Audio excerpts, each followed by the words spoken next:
Vay bu ne de? Uzun zadından görsən. Qardaşım, sizlərə bir dənə hazır biznes. Qos kimi Ay bir Allah. dənə obyekt çıxardıram satışa. Gəl görəsən. Bu qiyməti yoxdur.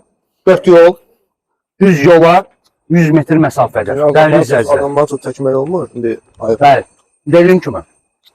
Qos kimi belə bir şey qətiyyətlə. Ya bir bura gəldi, nə olur? Dan yol çəkirəm. Qozu yedin öz bitirdin. Qiyməti də amma yaxşı. 49.999 manat 69 köpəyə. Dəhliz Siz əzlə. mesela ucu bucaq tutarmıyor. Bunun qabaq polkası. Buradan girirsən, buradan çıxırsan. Dediyim obyekti tapmış ol.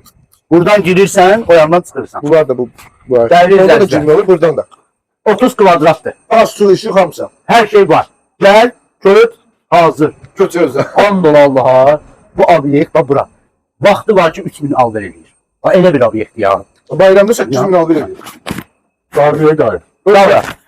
Obyektin yenəsi özünə böyük bir Bəli. restoran açır. Bəli, dəyərli izləyicilər. Burada bizim buradan bir kodumuz. Məhəllə içi, yaşayışdı. Baxır, olan yer, avtomobildən, avtobusdan camaat düşür, sırt bura gəlir. Bu obyektdən də başqa burada obyekt yoxdur.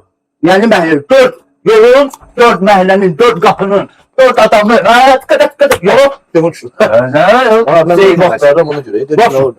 Dəyərli izləyicilər, 49.999 manat 69 köpəyə. Ondan da alma ödəmə. Bir dənə tozun ya.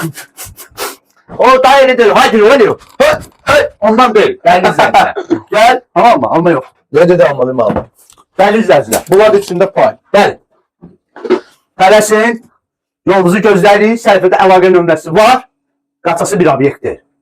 Bu dəqiqə çör eləyək.